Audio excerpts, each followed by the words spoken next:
London poem William Blake का लिखा हुआ एक बहुत ही फेमस पोएम है और ये आपका आता है songs of experience poetry collections में। बेसिकली विलियम ब्लेक का दो बहुत ही फेमस पोएट्री कलेक्शन है, एक है सॉन्ग ऑफ इनोसेंस जो कि उन्होंने 1789 में पब्लिश किया था और एक है सॉन्ग्स ऑफ एक्सपीरियंस जो उन्होंने 1794 में पब्लिश किया था। तो London poem songs of experience में आता है। क्यों ये दोनों डिफरेंट किस्म का पोएट्री कलेक्शन ब्लेक ने पब्लिश किया? क्योंकि जो सॉन्ग्स ऑफ इनोसेंस है उसमें उन्होंने जो भी नेचर का ब्यूटी है, लवलीनेस है, okay, the mercy of God, okay, the purity, the innocent, the childhood, मतलब जितना भी पॉजिटिव चीज़, हेल्दी चीज़, हैप्पी चीज़, joy giving, peace giving thing है ना, वो सारे चीज़ के बारे में डिस्कस किया है ब्लेक ने सॉन्ग्स ऑफ इनोसेंस में। और ठीक उसका एक काउंटर पार्ट है सॉन्ग्स ऑफ एक्सपीरियंस जिसमें उन्होंने द थिंग्स लाइक अग्रेसिवनेस, ठीक है, violence, terrifying, okay, then destruction, डीके, negative effects of society, negative effects of experience, ठीक है, फॉल्सहुड, चीटिंग, हिपोक्रेसी, जितना भी खराब चीज़ होता है, जितना भी नेगेटिव चीज़ होता है, ठीक है, related to experience, related to worldly आपका इन्वॉल्वमेंट, वो सबको लेके उन्होंने लिखा है सॉन्ग्स ऑफ एक्सपीरियंस में। ठीक है, तो ये दोनों उनका कॉन्ट्राडिक्टरी भी कहा जा सकता है और कॉम्प्लीमेंटरी भी कहा जा सकता है कि एक पोएम दूसरा, मतलब एक पोएट्री कलेक्शन दूसरा पोएट्री कलेक्शन को कॉम्प्लीमेंट करता है। ओके, तो लंदन पोएम में उन्होंने एक्चुअली लंदन शहर के बारे में बोला है और क्योंकि ये सॉन्ग्स ऑफ एक्सपीरियंस में है तो आप लोग अंदाजा लगा ही सकते हैं कि लंदन शहर का जितना भी कुछ नेगेटिव इम्पैक्ट्स है, ठीक है, the negative impacts of urbanisation, the negative impacts of industrialisation, the negative impact of consumerism, ठीक है, ये सब जितना भी एक सिटी लाइफ का, एक अर्बन लाइफ का जो नेगेटिव इम्पैक्ट होता है, जो आदमी का माइंड को क्रिपल कर देता है, आदमी का फ्रीडम को रिस्ट्रिक्ट कर देता है, उसको लेकर के उन्होंने बोला है। तो इसको हम लोग एक क्रिटिसिज्म ऑफ अर्बन लाइफ सीधे तरीके से बोल सकते हैं। ठीक है, हालांकि इसमें और भी कुछ थीम्स छुपा हुआ है, मीनिंग्स छुपा हुआ है, आइए उसको समझते हैं लाइन बाय लाइन एनालिसिस का through. So let's start. I wandered through a chartered street near where the chartered Thames does flow. अब देखिए, तो मैं घूम रहा हूं, वंडर मतलब इधर उधर भटकना। ओके, इधर उधर भटकना यानी कि आपका पास कोई क्लियर डेस्टिनेशन नहीं है कि आपको कहाँ जाना है। ठीक है, you are just roaming aimlessly, you are moving here and there without any particular destination to go. तो मैं इधर उधर भटक रहा हूँ थ्रू। अच्छा, यहाँ पे एक्चुअली थ्रू का स्पेलिंग होता है THROUGH, लेकिन यहाँ पे थोड़ा कॉन्ट्रैक्टेड करके THRO ही लिखा गया, अपॉस्ट्रोफी दिया गया। इसका मतलब है कि कोई भी बड़ा वर्ड को कॉन्ट्रैक्ट किया जा रहा है पोइट्री के रिदम या मीटर को बैलेंस करने के लिए। ठीक है, इसलिए यहाँ पे एक अपॉस्ट्रोफी देके उसको दर्शाया गया है। तो थ्रू ईच चार्टर्ड स्ट्रीट, ठीक है, चार्टर का मतलब क्या होता है? चार्टर्ड का मतलब होता है कि एक तरीके से लीगल बाइंडिंग हो जाना। ठीक है, कोई कॉन्ट्रैक्ट के जरिए या कोई अग्रीमेंट के जरिए या कुछ रिटन कोई भी लीगल डॉक्यूमेंट के जरिए एक तरीके से उसमें अपना मालिकाना या उस पर अपना दाखिलाना एकदम पक्का करवा देना, उस चीज़ को बोला जाता है chartered. Okay, that you have your claim over something through legally acknowledged process. ठीक है, तो स्ट्रीट जो है, रास्ते जो है, उसको चार्टर्ड कर दिया गया है। ठीक है, इस स्ट्रीट में अब लीगली किसका हक है? हक है सोसाइटी का, हक है सिटी लाइफ का, ठीक है, हक है एडमिनिस्ट्रेशन का। ओके, और सिर्फ स्ट्रीट ही चार्टर्ड नहीं है, क्या और भी चीज चार्टर्ड है? Near where the chartered Thames does flow, तो जहां पे थेम्स एक्चुअली रिवर का नाम है, बहुत ही फेमस रिवर है लंदन का। काफ़ी और भी पोइट्री में हम लोग को थेम्स का आपका रेफरेंस मिलता है, जैसे वर्ड्सवर्थ की पोइट्री में भी काफ़ी हम लोग को थेम्स का रेफरेंस मिलता है, या और भी कहीं सारे फेमस इंग्लिश पोइट्स हैं जिनका रचना में, जिनका पोइट्री में आपको थेम्स का रेफरेंस मिलेगा। So near where the chartered Thames does flow, तो ये थेम्स नदी जहाँ पे बह रही है ना, थेम्स नदी, उसी का नज़दीक में स्ट्रीट है जहाँ पे मैं इधर उधर भटक रहा हूँ। अब दोनों ही चीज़ चार्टर्ड है, थेम्स नदी भी चार्टर्ड है और स्ट्रीट भी चार्टर्ड है। चलिए, स्ट्रीट चार्टर्ड है ये तो मान लिया जा सकता है कि street okay, it's a man made thing.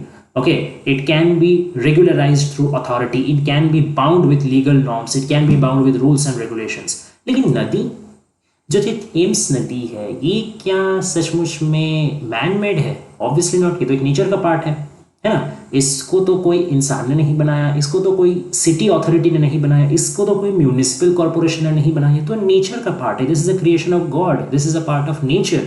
So this shouldn't be within the control of humanity. This shouldn't follow any rules and regulations. They shouldn't be legally bound, है ना।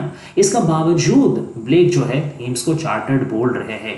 यहीं पे वो अपना कटाक्ष मतलब निक्षेप कर रहे हैं कि लंदन सिटी इतना ज़्यादा अर्बनाइज्ड हो गया है, इतना ज़्यादा वो इंडस्ट्रियलाइज्ड हो गया है कि उसका एक बुरा इम्पैक्ट जो है अब नेचुरल चीज़ों में भी पड़ रहा है। ठीक है, जो भी कुछ अगर हम लोग इसको एकदम रियल लिटरल सेंस में भी अगर माने तो भी अब देखिए कि इंडस्ट्रियलाइजेशन एकदम पीक पॉइंट पे था जब ब्लेक ये वो लिख रहे थे 18th सेंचुरी का एंड में, है ना। उस टाइम में काफ़ी सारा फैक्ट्रीज खुल रहा था, काफ़ी ज़्यादा आपका प्रोडक्शंस हो रहा था, ठीक है, नया नया चीज़ का। तो इसका वजह से जो एक इन्वायरमेंटल इसका पोल्यूशन होता है, एक इम्पैक्ट होता है, वो सारा लेकिन इम्पैक्ट कर रहा था थेम्स नदी को, ठीक है।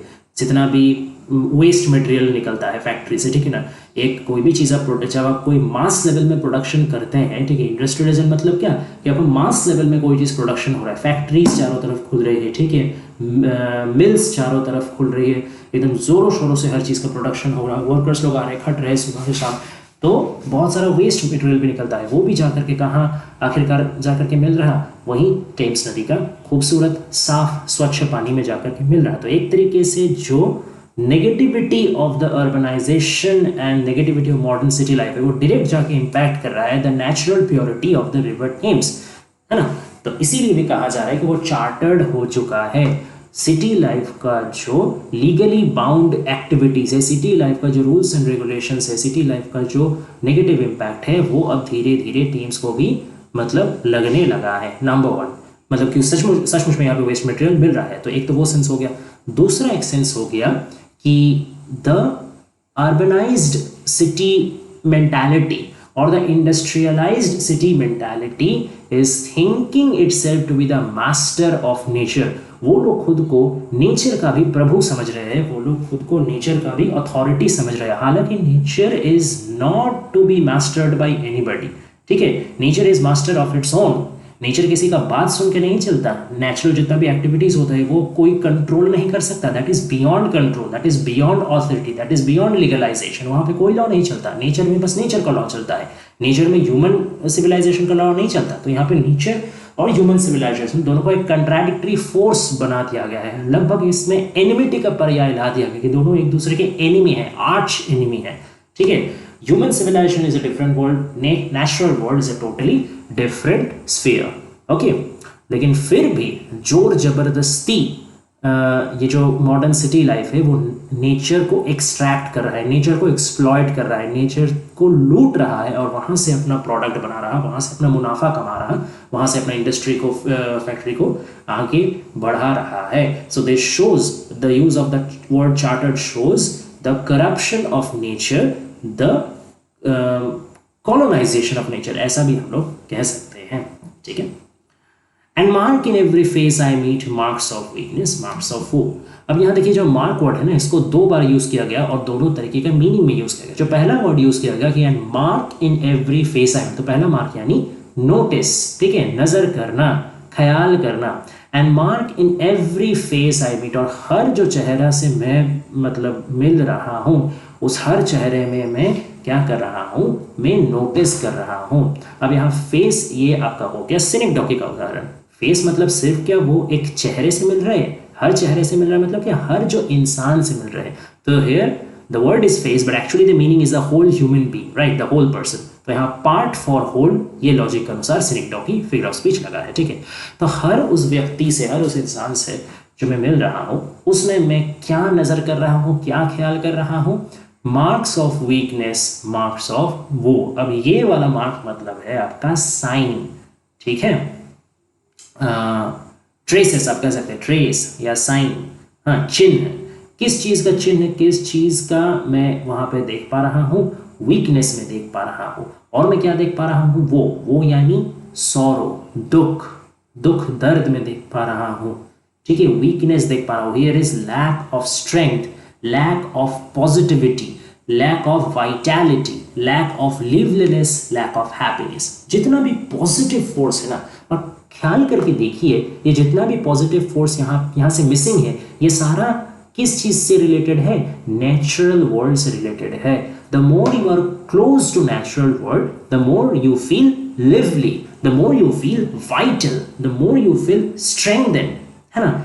जैसे कोई भी आप नॉर्मल ये सिटी सेटिंग को छोड़ करके आप जस्ट कल्पना कीजिए दिमाग में कि आप एक बहुत सुंदर ग्रामीण इलाके में, एक रूरल एनवायरनमेंट में आ गए हैं या एक फॉरेस्ट एनवायरनमेंट में आ गए हैं, एक कंप्लीटली नेचुरल, चारों तरफ आपका पेड़ है, पौधे हैं, आप ग्रास लैंड में है, मीडो में है, खुला आसमान है, ठीक है। ये सोच करके ही आपका दिल खुश हो जाता है। क्यों? क्योंकि ये सेटिंग ही अपने आप में, ये जगह, ये एनवायरनमेंट ही अपने आप में इतना फ्रीडम देता है आपको, ठीक है। ये आपको रोक टोक के नहीं रखते, यहाँ पे कोई गंदगी नहीं है, यहाँ पे कोई आपका टेंशन नहीं है, यहाँ पे कोई वरी आपका नहीं है, यहाँ पे कुछ भी डिस्ट्रक्टिव नहीं दिख रहा है, चारों तरफ सिर्फ आपको लाइफ दिख रहा है, वाइटैलिटी दिख रहा है, ब्यूटी दिख रहा है, ग्रोथ दिख रहा है, फ्रीडम दिख रहा है।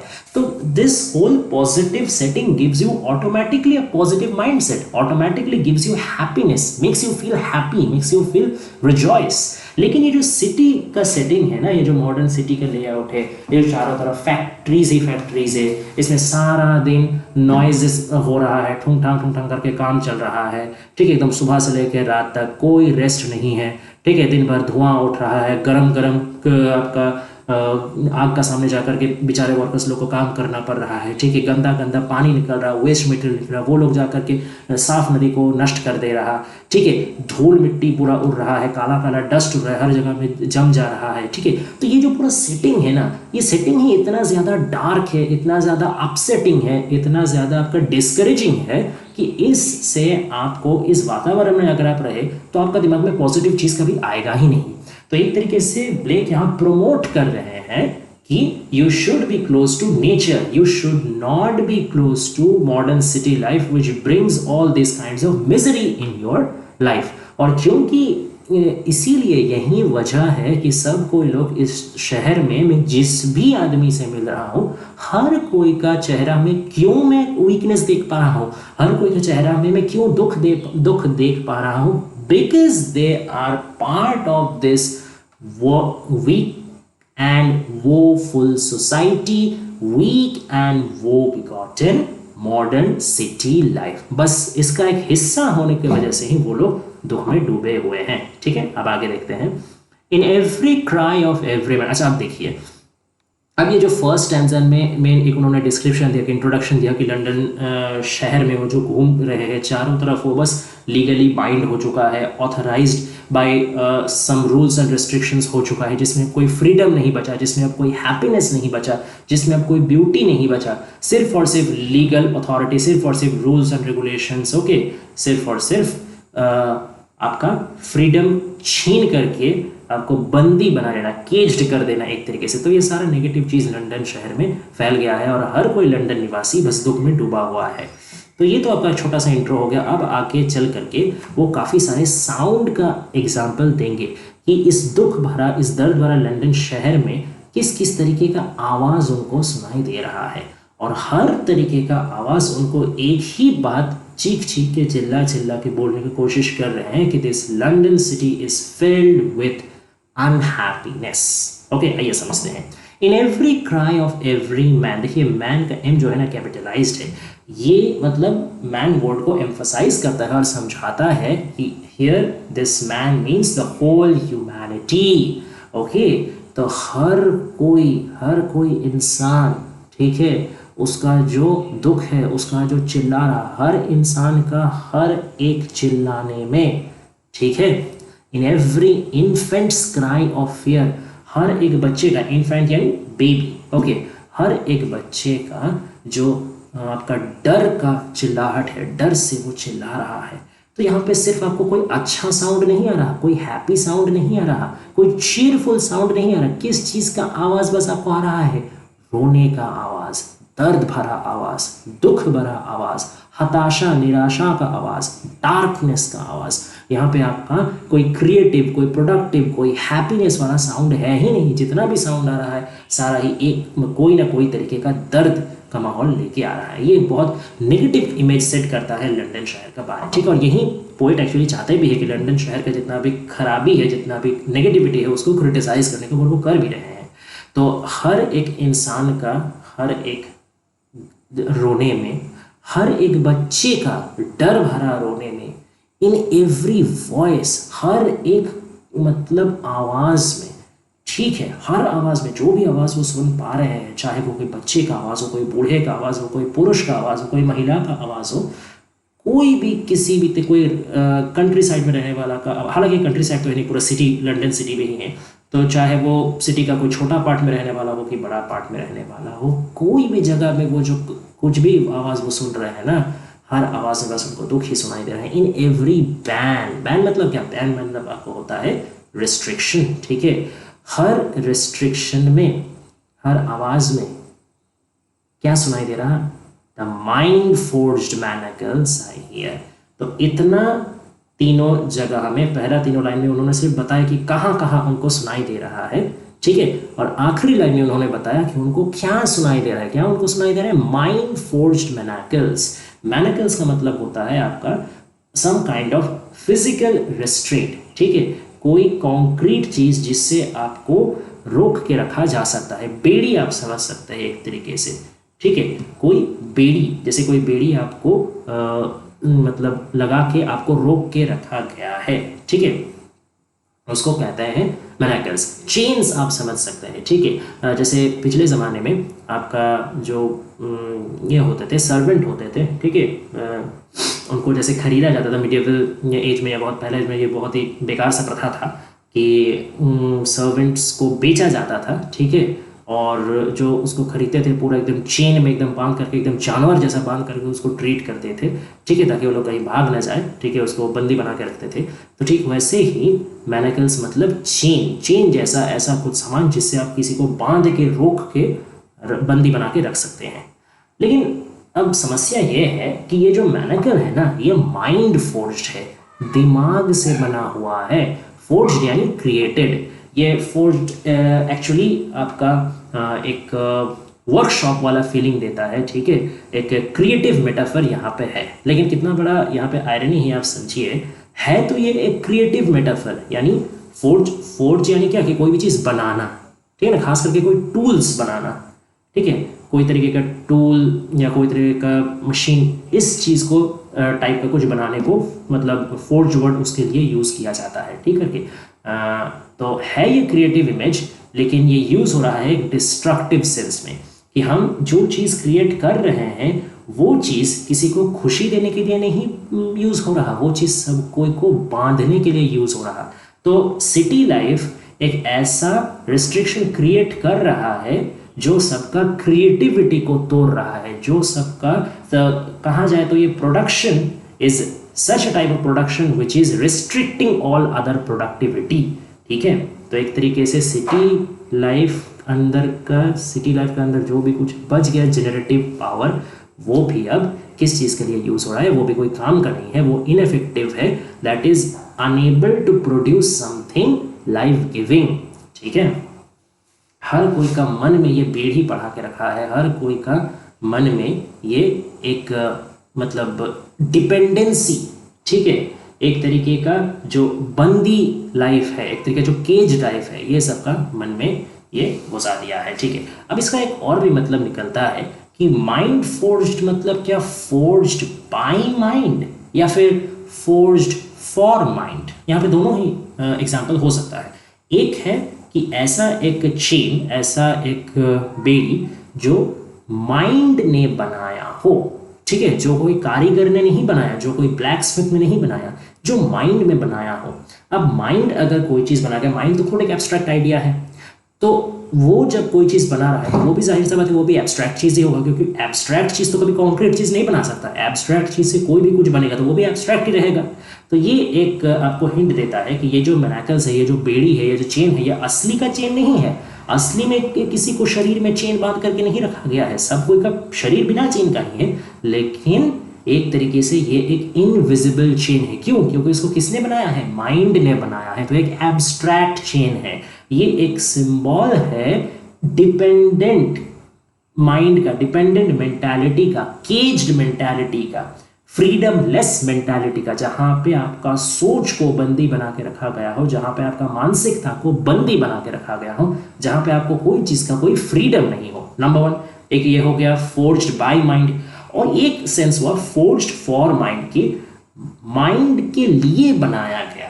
ठीक है, तो ये जो बेड़िया है, ये जो मैनाकल्स है, ये माइंड के लिए बनाया गया है। मतलब इस बेड़ी से आपका शरीर को नहीं बांधा जाएगा, आपका शरीर को नहीं बंदी बनाया जाएगा। किस चीज को बंदी बनाया जाएगा? आपका मानसिकता को, आपका मन को, आपका सोच को बंदी बना लिया जाएगा। किस लिहाज से बंदी बना लिया जाएगा? कि तुम सिटी लाइफ में रह रहे हो, इसका मतलब तुमको कुछ रूल्स एंड रेगुलेशंस फॉलो करना पड़ेगा। अब तुम्हारा जिंदगी में फ्रीडम नहीं बचा, अब तुम्हारा जिंदगी तुमको रूल्स एंड रेगुलेशंस का अनुसार काटने पड़ेगा। ये रूल्स एंड रेगुलेशंस किस में बेस्ड होगा?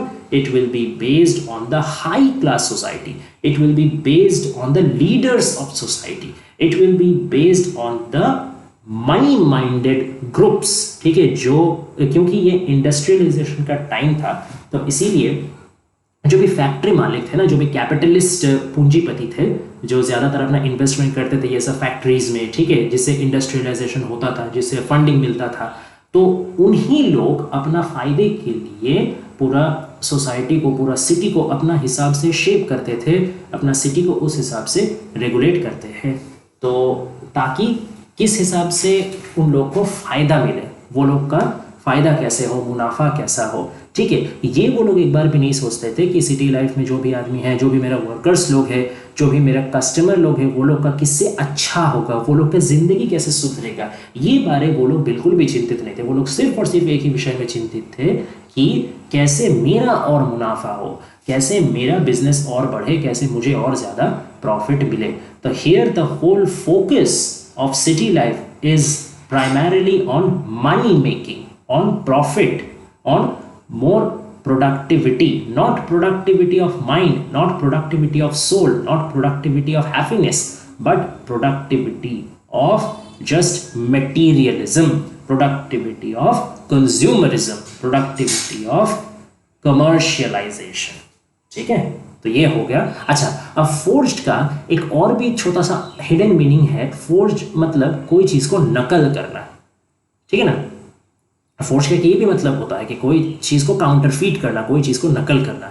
तो एक तरीके से ये भी हम लोग समझ सकते हैं कि ये जो मैनाकल्स हम लोगों को माइंड के, मतलब हम लोग को सोच को बेड़ी पढ़ाने के लिए जो मैनाकल्स निकाला गया, जो चेन्स निकाला गया, या एक तरीके से ये जो एब्स्ट्रैक्ट चेन है, जो माइंड ने ही तैयार किया है, जो माइंड को बंदी बनाने के लिए तैयार किया गया है, वो एक्चुअली में नकली है। असलियत में ऐसा कोई चेन है ही नहीं। मतलब कि अगर हम लोग सोच रहे हैं कि ये चेन है, इसीलिए चेन हम लोग को और जकड़ रहा है। अगर हम लोग अपना सोच बदलते, अगर हम लोग सही पॉइंट ऑफ व्यू लाए, तब हम लोग का ये जो प्रॉब्लम्स है, ये जो परेशानी है, ये और नहीं रहेगा। That means what? The whole problems, the whole misery of city life, हर आदमी का जो दुख दर्द है, हर बच्चे का जो डर है, ठीक है, हर तरीके का जो रिस्ट्रिक्शन है, हर आवाज जो दबा हुआ है, उसका एकमात्र कारण है हम लोगों का गलत सोच। किस तरीके का गलत सोच? कि द हैप्पीनेस और the good life means more and more materialistic growth, more and more money, more and more profit। ये जो हम लोग का प्रॉफिट सेंट्रिक सोच है ना, इंडस्ट्रियलाइज्ड सोच है, मॉडर्नाइज्ड सोच है, मटेरियलिस्टिक सोच है, यही हर चीज का प्रॉब्लम का जड़ है। हम लोगों को क्या, किस में फोकस करना चाहिए? मटेरियलिस्टिक ग्रोथ में नहीं, कंज्यूमरिस्ट ग्रोथ में नहीं, बल्कि हैप्पीनेस में, सेटिस्फैक्शन ऑफ माइंड में, हैप्पीनेस ऑफ ऑल ह्यूमैनिटी में। तब जाकर के हम लोग को असली वाला ग्रोथ होगा, असली वाला हैप्पीनेस मिलेगा। तब जाके हम लोग को ये जो मैनाकल्स है ना, ये जो चेन्स है ना, जो हम लोग को मन में बेड़ी पड़ा के रखा है, वो चेन अपने आप टूट जाएगा। ठीक है। How the chimney sweeper's cry every blackening church appals, मतलब कैसे जो चिमनी स्वीपर्स है, वो लोग का जो रोना है ना, वो कैसे हर काला चर्च को डरा दे रहा। अपल मतलब फ्राइटन, ठीक है, डरा के रखना। ओके, अच्छा, काला चर्च की यूज क्यों गया? इसका दो मतलब है। नंबर वन मतलब है कि चर्च का जो आउटर वॉल्स है, जो एक्सटर्नल स्ट्रक्चर है, उसमें ब्लैक सूट लग गया है। सूट यानी डस्ट। अब ये डस्ट किस चीज को आपका सिंबलाइज करता है? इंडस्ट्रियलाइजेशन को ही सिंबलाइज करता है। मैं थोड़ा देर पहले ही बोला था कि जैसे जो फैक्ट्रीज में जब प्रोडक्शन के दौरान क्या होता है, काला काला धुआं, डस्ट निकलता है। तो इतना भारी मात्रा में फैक्ट्री का संख्या बढ़ गया है, इतना भारी मात्रा में मैस प्रोडक्शन हो रहा है सारा चीज का, कि धुआं बहुत ज़्यादा निकल रहा है, धूल बहुत ज़्यादा उड़ रहा है और वो हर जगह में जा कर के जमा हो जा रहा। तो चर्च में भी वो जमा हो जा रहा, तो जमा होकर के इतना ज़्यादा धूल और धुआं जमा हो गया कि उसी वजह से बेचारा चर्च काला पड़ गया है। ठीक है, तो एक तो हो गया ये। दूसरा एक हिडन मीनिंग ये है, here church is the symbol of religion, spirituality, divinity, and blackening is the symbol of darkening, destroying. ठीक है, तो जो एक्चुअल डिविनिटी है ना, जो एक्चुअल रिलीजियन है, जो एक्चुअल स्पिरिचुअलिटी है, जो आदमी को भरोसा देता है, जो आदमी को करेज देता है, जो आदमी को सही दिशा दिखाता है जब वो लोग क्राइसिस में रहते हैं, वो खुद अभी अपना दिशा से भटक चुका है। वो खुद अभी, वो आदमी को अंधेरे में मतलब रोशनी क्या दिखाएगा? वो धर्म का जो प्रवक्ताएं हैं जिनको आदमी को हेल्प करना चाहिए क्राइसिस का वक्त में, वो लोग खुद अभी अंधेरे में चल गए हैं। वो लोग भी इस modern city life, industrialised mindset के, कमर्शियल माइंडसेट का गिरफ्त में वो लोग भी आ चुके हैं। So now we the poor people, poor मतलब यहाँ मैं एग्जैक्टली पैसे से पुअर की बात नहीं कर रहा, हेल्पलेस वाला पुअर की बात कर रहा हूँ, कि जो बेचारे आदमियों के पास गाइडेंस नहीं है कि कहाँ जाए वो लोग। एक तो जो सोसाइटी एक गाइडेंस देता है वो तो है ही नहीं, क्योंकि सोसाइटी तो पूरा मनी माइंडेड हो चुका है। ठीक है, तो वहाँ से तो वो लोग मिसगाइडेड हो ही रहे हैं। बेचारा एक जो रिलीजियन का आसरा था कि रिलीजियन के पास जाएंगे तो वहाँ से एक गाइडेंस मिलेगा, वहाँ एक वो ब्राइट सोर्स के जैसा काम करेगा, वो भी अब नहीं हो रहा है। So the church, the religion is also disappointing them. और इसीलिए देखिए अपल्स यूज किया गया कि वो कैसे डरावना हो चुका है। वो अब शांति का जगह नहीं है, वो भी आपको डरा रहा है, वो भी आपको धमका रहा है कि यही वाला जो मतलब ज़िंदगी है ना, सिटी लाइफ का जो ज़िंदगी है, इसी में अभ्यस्त हो जाओ। ठीक है, सैल्वेशन मत ढूंढो, रिलीफ मत ढूंढो, नहीं मिलेगा, चर्च से भी अब नहीं मिलेगा, धर्म से भी नहीं मिलेगा। And the hapless soldier Sai, hapless मतलब मिजरेबल, रेचेड। ठीक है, तो जो मिजरेबल सोल्जर है उसका जो साई, सानी यानी मतलब आहे भरना। ठीक है, अब यहाँ आहे भरना मतलब दुख वाला, हताशा वाला आहे भरने का बात कर रहा है कि जो सोल्जर है, बेचारा सोल्जर, उसके पास कुछ करने का नहीं है, हेल्पलेस है, वो आहे भर रहा है, दुख में हाँप रहा है। क्यों? और वो जो मतलब आहे भर रहा है वो कहाँ से जा रहा है? वो आहे कहाँ सुनाई दे रही है? Runs in blood down palace walls. तो जितना भी पैलेस है, जितना भी रॉयल पैलेस है, ठीक है, उनका दीवारों में जो खून का दाग लगा हुआ है, वहीं खून का दाग धब्बों में हर सोल्जर का, हर बेचारा हेल्पलेस मिजरेबल सोल्जर का हताशा, डिस्पेयर, होपलेसनेस, दुख, मिजरी, ये सब छुपा हुआ है। क्यों? क्योंकि वो लोग को भी बेचारा अब कोई ऑप्शन नहीं है। They are also not getting any peace. Okay, they are also not happy.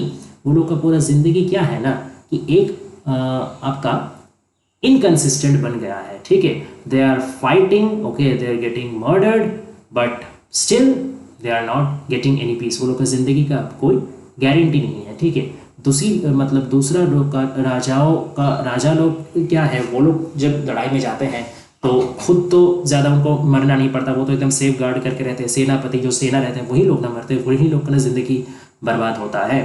तो हर एक रॉयल पैलेस के लिए, हर एक किंगडम के लिए, हर एक राजा के लिए कितने लाखों करोड़ों सेना को अपने ज़िंदगी का बलिदान देने पड़ रहा है। कितना सेना का खून पसीना इस दाग धब्बा एक पैलेस में लगा हुआ है। मतलब अच्छा, लगा हुआ मतलब ये मैं सच में बात नहीं कर रहा हूँ कि हर पैलेस का पूरा दीवार में एकदम लाल खून लगा हुआ है। यहाँ पे खून लगा हुआ मतलब पैलेस के साथ उस खून का मेमोरी का लगा हुआ है कि एक पैलेस को बनाने के लिए, एक पैलेस को सिर्फ ठीक रखने के लिए, एक राजाओं का कंफर्ट को इंश्योर करने के लिए कितना कितना इनोसेंट सोल्जर को, बेगुनाह सोल्जर को बेवजह अपना जान का बलिदान देने पड़ा है। तो दे आर ऑल्सो अनहैप्पी। ठीक है, चिमनी स्वीपर्स भी बहुत अनहैप्पी हैं। ठीक है, क्योंकि अच्छा, अब चिमनी स्वीपर्स बोल करके ब्लेक का एक दूसरा भी पोएम है। ठीक है, वहाँ पे उन्होंने चिमनी स्वीपर्स का बारे, उनका दुख दुर्दशा लगे और ज़्यादा अच्छे से समझाया है। मैं आपको थोड़ा सा एक हिंट दे दूँ ताकि आपको पता चले कि चिमनी स्वीपर्स के बारे में ब्लेक क्यों इतना बात कर रहे हैं। क्योंकि उस ज़माने में, ब्लेक का ज़माना जब इंडस्ट्रियलिज्म पीक में था, तब छोटे छोटे बच्चों को चिमनी स्वीपर में लगाया जाता था। ठीक, जो बड़ा बड़ा आपका चिमनी रहता था उसका अंदर क्या होता था ना, बहुत ज़्यादा आपका मतलब धुआं, काला धुआं निकलने की वजह से अंदर पूरा सूट जम करके काला काला धब्बा, डस्ट, ये सब जम करके वो क्लॉग हो जाता था, वो अटक जाता था। इस वजह से अंदर से उसको मतलब साफ करना पड़ता था। ठीक है, अब परेशानी ये है कि चिमनी तो काफ़ी नैरो प्लेस है ना, चिमनी तो बहुत बड़ा एक जगह नहीं कि उसके अंदर कोई भी घुस जाएगा। तो इसीलिए बच्चों को इस काम में लगाया जाए, क्योंकि बच्चे का थोड़ा बदन जो है थोड़ा छोटा है, तो बच्चा आराम से एक चिमनी के अंदर घुस जा सकेगा। तो इसीलिए उसको जोर ज़बरदस्ती ये प्रोफेशन में बच्चे लोग को ही लाया जाता था, और वो लोग बच्चे लोग अंदर से घुसते थे चिमनी, और एकदम ऊपर तक, आप देखे होंगे चिमनी कितना लंबा लंबा होता था, खास करके उस जमाने में, तो एकदम नीचे से चढ़ करके एकदम ऊपर तक जाते थे बच्चा लोग, और अंदर बेचारा उतना छोटा सा चिमनी के अंदर पूरा एक अस्वस्थ परिवेश, इतना अनहेल्दी एनवायरनमेंट एक चिमनी का अंदर, आप समझ सकते हैं कि पूरा धुआं, एकदम अनगिनत धुआं, धूल, डस्ट, एकदम बेकार बेकार चीज़, कितना पोल्यूटेंट्स, कितना हार्मफुल पॉइजनस एलिमेंट्स उसमें रह सकता है। तो उतना अनहेल्दी एनवायरनमेंट में एक बच्चा को अपना जान का रिस्क ले करके जाना पड़ता था साफ सफाई करने के लिए। और कभी कभी तो ये भी होता था कि उतना ऊपर चढ़ने के बाद कोई भी बच्चा वहाँ से गिर करके भी मर जाता था। बहुत हैवानियत का जिंदगी था उन लोगों को, चिमनी स्वीपर्स को। लेकिन बेचारा को लोग क्या करते, because they were poor, their parents were also poor. ठीक है, सिटी लाइफ में क्योंकि ज़्यादातर वो वर्कर्स के ही बच्चे होते थे। ठीक है, जो वर्कर्स आपका काम कर रहे हैं फैक्ट्रीज में जाकर के दिन रात एक करके काम कर रहे हैं, उन्हीं का बच्चा ज़्यादातर का बन रहा है। क्योंकि ऑब्वियसली जो मतलब रिच पेरेंट होते थे वो तो अपना बच्चे को भेजेंगे नहीं ना चिमनी स्वीप करने के लिए। तो ज़्यादातर जो lower strata of the society है, ठीक है, द अनप्रिविलेज सेक्शन है, वहीं का बच्चे लोग को मजबूरन ये काम करना पड़ता था, क्योंकि उन लोगों के पास खाने का कुछ नहीं था। वो लोग को अपनी ज़िंदगी चलाने के लिए पैसा नहीं था, तो पैसा कमाने के लिए वो लोग अपना जान का जोखिम लेकर के ये काम करना पड़ता था। तो इसीलिए क्राई बोला गया कि वो लोग का खून पसीने का जो आंसू है, वो लोग का जो रोना रोहट है, वो लोग का दर्द है, वो लोग का दर्द सुनने वाला कोई चर्च नहीं है। ठीक है, कोई धर्म मतलब रिलीजियन का यहाँ पे इम्पोर्टेंस को ही नकार दिया गया कि कैसा रिलीजियन है। ठीक है, एक तरीके से क्रिश्चियनिटी को ही यहाँ पे क्वेश्चन के सामने खड़ा कर दिया गया कि क्रिश्चियनिटी ये रिलीजियन क्या कर रहा है, उसका क्या महत्व रह गया अगर वो इस बेचारे निर्दोष बच्चों को ऐसे मरने से, सीधा जान जोखिम डालने से नहीं बचा पा रहा। अगर क्रिश्चियनिटी, अगर रिलीजियन इस सिटी का जो पोल्यूटेड माइंड सेट है, ये जो मनी माइंडेड प्रोडक्ट सेंट्रिक आपका इंडस्ट्रियलाइज्ड सेंट्रिक जो मेंटालिटी है, इसी को सुधारने में अगर रिलीजन कामयाब नहीं हो रहा, अगर पूरा सिटी लाइफ को एक अच्छा और स्वस्थ जिंदगी का दिशा देने में रिलीजन कामयाब नहीं हो रहा है, तो फिर रिलीजन का रहना और ना रहने में क्या अंतर रह गया। ठीक है, तो एक ये भी क्रिटिसिज्म ऑफ क्रिश्चियनिटी भी इसमें छुपा हुआ है। ओके, अब देखिए अगला देखते हैं।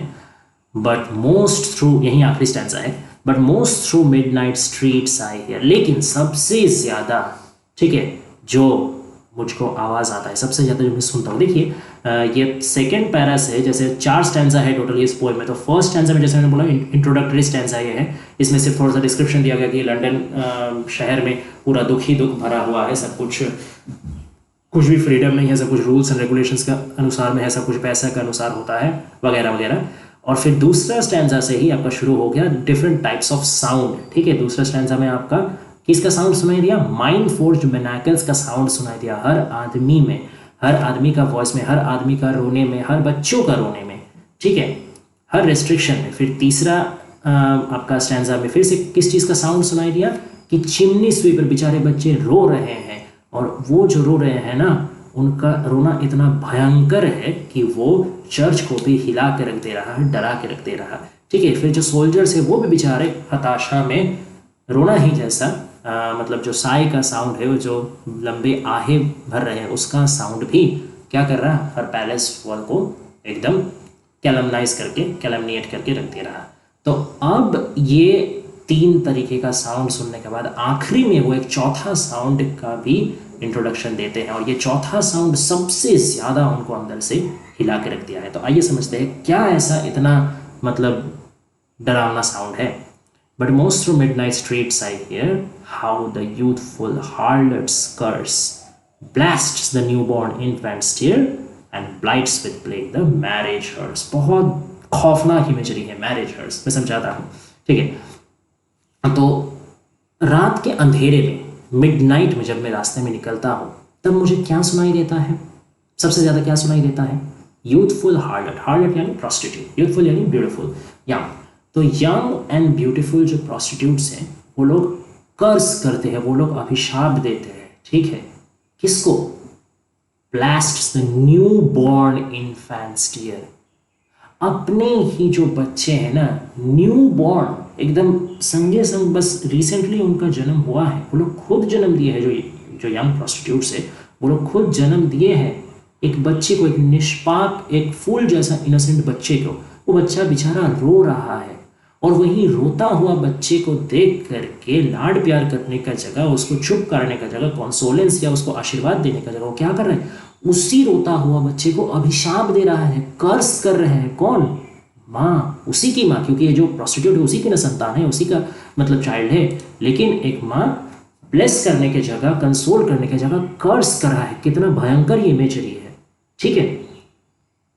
उससे भी भयंकर इमेजरी आखिरी लाइन में देखने को मिलता है कि ये जो वो कर्स कर रहे हैं ना, ठीक है, ये सिर्फ इन्फेंट जो न्यू बॉर्न बेबी है उसका आंसू को कर्स नहीं कर रहे हैं, ये और भी एक चीज को कर्स कर रहे हैं, blights with plague the marriage hearse, ठीक है।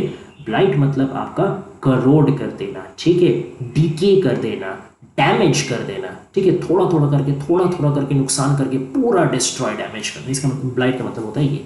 विथ प्लेग, प्लेग यानी यहाँ एक्चुअली डिजीज, ठीक है, एक्चुअली प्लेग सच में डिजीज का ही नाम है, लेकिन यहाँ प्लेग मतलब सचमुच का प्लेग डिजीज नहीं, प्लेग यानी यहाँ पे कोई भी as a disease, number one कोई भी डिजीज, और मतलब प्लेग यहाँ पे डिजीज का सिंबल है, और दूसरा यहाँ पे मतलब है कि अनरिकरेबल या इररिवोकेबल डैमेज, ठीक है, ऐसा एक डैमेज, ऐसा एक नुकसान, ऐसा एक डिस्ट्रक्शन जिससे उभर के आना मुश्किल है, एक इनक्योरेबल डैमेज एक तरीके से हम लोग कह सकते हैं। प्लेग वर्ड की तरह उसी का सिंबलाइज किया जा रहा है, ठीक है। किस चीज में ये इररिकवरेबल डैमेज होगा? मैरिज हर्स में। मैरिज मतलब सबको पता है, विवाह, शादी। हर्स का मतलब होता है the vehicle for carrying dead body. जब किसी की मृत्यु होता है तो उसका आपका कॉफिन होता है ना, मतलब कि ये ब्लेक इंग्लैंड में रहने वाले हैं तो वो तो क्रिश्चियनिटी चलता है, तो according to Christianity after death, okay, the dead body is like placed within a coffin, ठीक है, उसको कब्र में मतलब कफन में अंदर उसको बंद किया जाता है और फिर उस कॉफिन को लेके जाया जाता है आपका ग्रेवयार्ड तक, वहाँ पे उसको दफना दिया जाता है। अब ये ग्रेवयार्ड तक उसको एक गाड़ी करके लेके जाया जाता है, ठीक है, इस गाड़ी को ही बोला जाता है हर्स, ठीक है। तो ऐसा एक गाड़ी जो डेड बॉडी वाला कॉफिन कैरी करके जाता है, तो ये हर्स एक्चुअली किस चीज़ का सिंबलाइज है? ये डेथ को सिंबलाइज करता है, मृत्यु को सिंबलाइज करता है, destruction, the ultimate destruction, death इसको सिंबलाइज करता है। इसको किस चीज़ से जोड़ दिया? शादी से। अब बताइए, शादी कितना पवित्र चीज़ होता है, शादी कितना ब्यूटीफुल, कितना लाइफ गिविंग, कितना प्रोडक्टिव, कितना क्रिएटिव एक चीज़ का इमेजरी होता है कि शादी मतलब क्या? दोनों आदमी मतलब दोनों, एक मैन एक वुमन का union, both physical union and mental union, दोनों सोल का मिलन, दोनों दिल का मिलन, दोनों शरीर का मिलन। तो हर तरीके से मैरिज जो है ना एक प्रोडक्टिव इमेजरी है, एक क्रिएटिव इमेजरी है, a happy and life giving nourishing imagery है। इसको किस चीज से रिलेट किया गया? डेथ से। कहाँ? शादी से एक नया जान का शुरुआत होता है, एक नया जिंदगी का शुरुआत होता है, उसका जगह शादी को यहाँ किस चीज से कनेक्ट कर दिया गया? जिंदगी का अंत से। क्यों जिंदगी का अंत से मतलब तुलना किया गया? क्योंकि ये जो प्रोस्टिट्यूट्स के चाइल्ड है ना, जो नया न्यू बॉर्न चाइल्ड है, ये उनका अपना पसंद का नहीं है, या ये उनका अपना हिसाब से, अपना इंडिपेंडेंस से, अपना मर्जी से ये चाइल्ड उन लोगों को नहीं हुआ है। these are the result of forceful physical union they have to suffer। Prostitutes के साथ जो ज़बरदस्ती का जो शारीरिक मिलन किया जाता है कस्टमर द्वारा, क्लाइंट द्वारा, जो बर्बरता के साथ लोग के साथ, एक किस्म का आप इसको एक रैविश कह सकते हैं या सेक्सुअल असॉल्ट भी कह सकते हैं, कि ज़बरदस्ती का ये जो शारीरिक संपर्क स्थापन किया जाता है, इसी का चलते वो प्रेग्नेंट हो जाती हैं, और वो जो न्यूबॉर्न बेबी है ये वो लोग के लिए कोई प्यार का सिंबल नहीं है, कोई नया जान का सिंबल नहीं है, कोई नया ज़िंदगी का या नया खुशी का शुरुआत का सिंबल नहीं है। ये वो लोग के लिए सिर्फ और सिर्फ मृत्यु का ही सिंबल दिमाग में लाता है। ये जो एक नया जान धरती में आया, कैसा धरती में आया, किस चीज़ का वजह से धरती में आया? प्यार का वजह से धरती में नहीं आया, ये एक टॉर्चर का वजह से धरती में आया है, ये एक असॉल्ट का वजह से धरती में आया है, ठीक है, ये एक दुख भरा दर्द भरा एक्सपीरियंस की वजह से धरती में आया है। तो the cause of the baby, the newborn baby is caused by an unfortunate thing, a dark thing, an unhappy thing, okay, a bad thing, और उसी चीज़ से, खराब चीज़ से जन्म ले करके वो आ भी रहा है एक खराब दुनिया में। उसको क्या ही ज़िंदगी मिलेगा, कोई अच्छा ज़िंदगी उसको मिलेगा? एक प्रोस्टिट्यूट से वो जन्म ले करके ऐसा एक लंदन शहर में वो आ रहा है जहाँ पे उसके लिए क्या वेट कर रहा है? उसके लिए पॉवर्टी वेट कर रहा है। हो सकता है कि वो भी बड़ा होकर उसको चिमनी स्वीपर बनना पड़े, उसको कोई हेल्दी चीज़ नहीं मिलेगा, उसको हेल्दी लाइफ नहीं मिलेगा। दूसरा बड़े मतलब रिच पीपल के बच्चों के जैसा उसको हैप्पी चाइल्डहुड, ठीक है, फिर स्कूल जाना, एजुकेशन, दोस्त, नॉर्मल लाइफ, कुछ नहीं मिलेगा उसको। हो सकता है उसको भी वहीं चिमनी स्वीपर बनना पड़े, हो सकता है उसका भी ज़िंदगी में, हो सकता है क्या यही होगा, यही होगा, उसको दर्द के ज़रिए ही पूरा ज़िंदगी जीना पड़ेगा। तो उसका ज़िंदगी एक मौत से भी बदतर बन के जाएगा। इसलिए ये जो शादी है ना, एक्चुअली ये तो शादी हुआ ही नहीं, ठीक है, मतलब जो क्लाइंट्स और प्रोस्टिट्यूट्स में जो शारीरिक संपर्क होता है उसी को यहाँ पे उसको शादी तो कतई नहीं कहा जा सकता, लेकिन फिर भी इसको शादी कहा गया। मतलब क्या कि आजकल का जो शादी है या मॉडर्न सिटी लाइफ में जो शादी भी है ना, शादी का भी एक जो पवित्रता होता है वो भी नष्ट हो चुका है। There is no sacred value, there is no religious value, there is no like very holiness left in the concept of marriage. Marriage भी एक तरीके का चार्टर बन चुका है, मैरिज भी एक तरीके का सिर्फ आप कहें तो एक शर्त बन चुका है, एक अग्रीमेंट बन चुका है, ठीक है, लेने और देने का, कि मैरिज में मैं ये करूंगा, उसका बदले में मुझे ये सब चीज़ चाहिए। तो ये भी एक तरीके का शर्त बन चुका है, ये भी एक तरीके का प्रोडक्ट बन चुका है। इसमें और कोई होलीनेस नहीं रहा है, इसमें कोई हैप्पीनेस नहीं रहा है, इसमें कोई सेक्रेडनेस नहीं बचा, ठीक है। और क्या बन चुका है ये और कोई खुशी नहीं बिकेट करता, ये कोई नया लाइफ का, नया हेल्दी लाइफ का ये जन्म नहीं देता, ये जन्म देता है सिर्फ मौत का, ठीक है। ऐसा जो यूनियन है, ज़बरदस्ती का फिजिकल यूनियन होता है, उससे जो बच्चे जन्म लेते हैं वो सिर्फ हर दिन घुट घुट के मरते हैं जब तक उनका सचमुच का फिजिकल डेथ नहीं होता। तो इसीलिए ये वाला जो आखिरी स्टैंजा का जो सिंबल है ना, बहुत ज़्यादा खौफनाक, बहुत ज़्यादा दिल दहला देने वाला इमेज है। यहाँ पे आपका देखिए इन्फेंट्स को भी लाया गया, यहाँ पे हार्लेट्स को भी लाया गया, और यहाँ पे आपका ब्लाइट यानी डिजीज़ को भी लाया गया। तो एक तरीके से ऐसा ये देखिए, जो प्लेग वर्ड है ना, ये एक तरीके से ये भी सिंबलाइज करता है कि जो चाइल्ड है, मतलब वैसा जो यूनियन की वजह से हुआ मतलब फोर्सफुल चाइल्ड, उसका भी हो सकता है कि पूरा ज़िंदगी उसको सचमुच का डिजीज़ में गुजारना पड़े, ठीक है। अब ये सचमुच का है क्योंकि आप लोग जानते ही हैं कि ऐसा फोर्सफुल सेक्सुअल यूनियन की वजह से सचमुच में कुछ सेक्सुअल ट्रांसमिटेड डिजीज़ भी हो सकती है, जो कि आने वाले बच्चा को भी डेफिनेटली अफेक्ट करेगा। तो यहाँ सचमुच का डिजीज़ भी हो सकता है, और अगर मेटाफोरिकल सेंस में भी हम लोग इस प्लेग को माने तो ये उसका जो लाइफ है ना, उसका लाइफ भी डिजीज़ से कुछ कम नहीं रहेगा। ये लाइफ में उसको कंफर्ट नहीं मिलेगा, ये लाइफ में उसको रिस्पेक्ट नहीं मिलेगा, ये लाइफ में उसको कोई हेल्थ नहीं मिलेगा। तो ये डिजीज़ से बदतर नहीं है तो क्या है, ये डेथ से बदतर नहीं है तो क्या है, ये डेथ इन लाइफ सिचुएशन है, ठीक है। तो ये पूरा लंदन पोएम के ज़रिए मतलब प्लेग ने डिस्क्राइब किया कि कैसे लंदन शहर में रहने का वजह से, कैसे एक अर्बनाइज्ड सिटी में रहने का वजह से, कैसे एक इंडस्ट्रियलाइज्ड सिटी में रहने का वजह से भले ही 2-4 पैसा का मुनाफा हो रहा, और वो भी मुनाफा हो रहा तो किसको हो रहा, सिर्फ कैपिटलिस्ट पूंजीपतियों को हो रहा, नॉर्मल आदमी को तो वो भी नहीं हो रहा। तो नॉर्मल आदमी का ज़िंदगी सिटी में कैसा है कि दिन भर अपना पूरा मेहनत, पूरा एनर्जी झोंक करके काम करो, और उसके बाद क्या मिलेगा, कुछ नहीं, सिर्फ दर्द मिलेगा, डिजीज़ मिलेगा, अनहैप्पीनेस मिलेगा, और सिर्फ होपलेसनेस मिलेगा, ठीक है। कुछ और ज़िंदगी में बचा नहीं है। यहाँ पे चाइल्डहुड भी यहाँ पे करप्टेड है, यहाँ पे मैरिज भी यहाँ पे करप्टेड है, यहाँ पे हैप्पीनेस भी करप्टेड है, और यहाँ पे कोई रिलीजियन से भी कोई आसरा नहीं रखता कि वो उसको गाइड करेगा, वो उसको खुशी देगा। तो the whole poem is nothing but a recounted tale of unhappiness, sorrow and misguided life. ठीक है, तो आशा करते हैं कि आपको समझ में आया होगा पोएम। अगर पोएम अच्छा लगा हो तो प्लीज़ चैनल को सब्सक्राइब कर दीजिए और वीडियो को लाइक शेयर और कमेंट कर दीजिए, और प्लीज़ सब्सक्राइब करके नोटिफिकेशन बेल ऑन कर दीजिएगा, क्योंकि ऐसे ही और भी वीडियो आगे आने वाला है। So thank you guys for watching, stay tuned.